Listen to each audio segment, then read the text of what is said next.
दोस्तों, एक समय की बात है। एक गांव में एक विद्वान संत अपने शिष्य के साथ रहता था। जब वह संत मरने ही वाला था, तब उसने अपने शिष्य के कानों में कहा, बेटा, मेरी इस बात को हमेशा याद रखना कि जीवन में कभी भी बिल्ली मत पालना। शिष्य हैरान रह गया। इससे पहले वह कुछ पूछ पाता, संत चल बसे।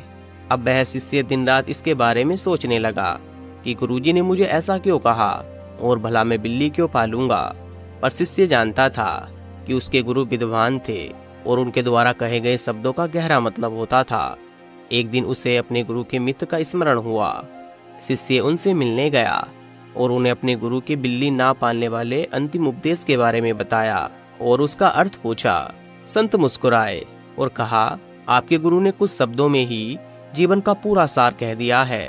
मेरे गुरु ने भी मरते हुए मुझे यही उपदेश दिया था, पर मैं मूर्ख इसका अर्थ नहीं समझ पाया और अपना जीवन बर्बाद कर लिया।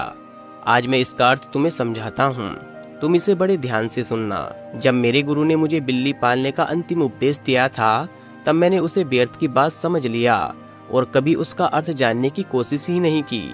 फिर जब मैंने संसार का त्याग कर अपना संन्यास जीवन प्रारंभ करने के लिए वन में निवास करने लगा, तभी इसकी शुरुआत हुई। वन में मेरे निवास स्थान के पास एक गांव था, जहां मैं भिक्षा मांगने जाता था। जब मैं भिक्षा मांगने के लिए जाता था, तब चूहे मेरे कपड़ों को कुतर देते थे। एक सन्यासी होने के कारण मेरे पास सीमित कपड़े थे। मैंने गांव वालों से इसका समाधान पूछा तो उन्होंने कहा, एक बिल्ली पाल लो, वह चूहों को आपके निवास स्थान से दूर रखेगी। मुझे गांव वालों का सुझाव अच्छा लगा। मैंने बिल्ली पाल ली। बिल्ली पालने से चूहे तो भाग गए, पर अब मुझे बिल्ली के लिए दूध की व्यवस्था करनी पड़ती थी। अब मैं भिक्षा के साथ साथ गांव वालों से दूध भी मांगने लगा। गांव वालों ने कहा, हम रोज रोज आपको दूध नहीं दे सकते, इससे अच्छा है आप एक गाय पाल लो। मुझे गांव वालों का सुझाव फिर से अच्छा लगा और मैंने एक गाय पाल ली।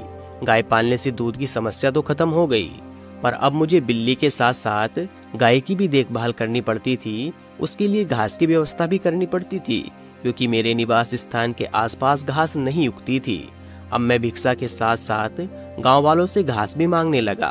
फिर गांव वालों ने मुझे जो सलाह दी, उसने मुझे बर्बाद कर दिया। गांव वालों ने कहा, हमारे गांव में एक विधवा महिला है, वह संतों का बड़ा सम्मान करती है, आप उससे सहायता मांगिए। वह आपके निवास स्थान के आसपास घास भी उगा देगी, बदले में आप उसे 2 रोटी खाने के लिए दे देना। मुझे गांव वालों को सुझाव फिर से अच्छा लगा और मैंने उस विधवा महिला से सहायता मांगी। अब वह महिला बड़ी सेवाभावी और परिश्रमी थी। उसने मेरे निवास स्थान के आसपास घास तो उगाई ही, साथ ही में मेरे खाने के लिए अनाज भी उगाने लगी। वह मेरी बिल्ली और गाय की देखभाल करने लगी। वह महिला जवान और सुंदर थी। मुझे उससे प्रेम हो गया और हमने विवाह कर लिया। 1 साल बाद हमारा बच्चा भी हो गया। तब मैं सन्यासी नहीं रहा।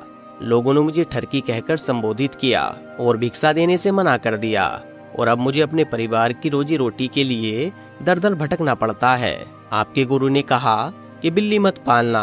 यहाँ बिल्ली ना पालने का अर्थ मन को छूट ना देने से है। मेरी इस कहानी में गांव वाले मन का प्रतीक हैं। जिस प्रकार मन हमें तरह तरह का प्रलोभन देता है, इस प्रकार गांव वालों ने भी मुझे कभी बिल्ली, कभी गाय तो कभी स्त्री रखने का प्रलोभन दिया। अगर मैंने पहले प्रलोभन को ही ठुकरा दिया होता, अर्थात बिल्ली नहीं पाली होती, तो आज मेरी यह दुर्दशा नहीं होती। दोस्तों, हमारे जीवन में किसी प्रकार की लत हो, चाहे वह बीड़ी की हो, सिगरेट की हो, शराब की हो या तंबाकू की हो या फिर ड्रग की हो, सब मन को देने वाली छूट का ही परिणाम है।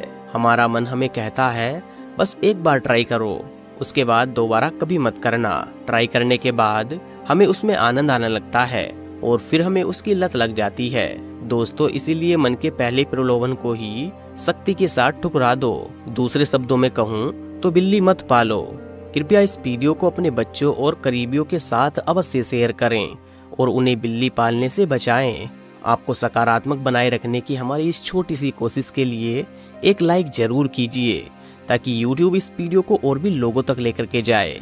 मैं आपसे बहुत ही जल्द इस तरह की नई वीडियो में मिलता हूँ। तब तक के लिए आप अपना और अपने परिवार का ध्यान रखिए और हमेशा मुस्कुराते रहिए।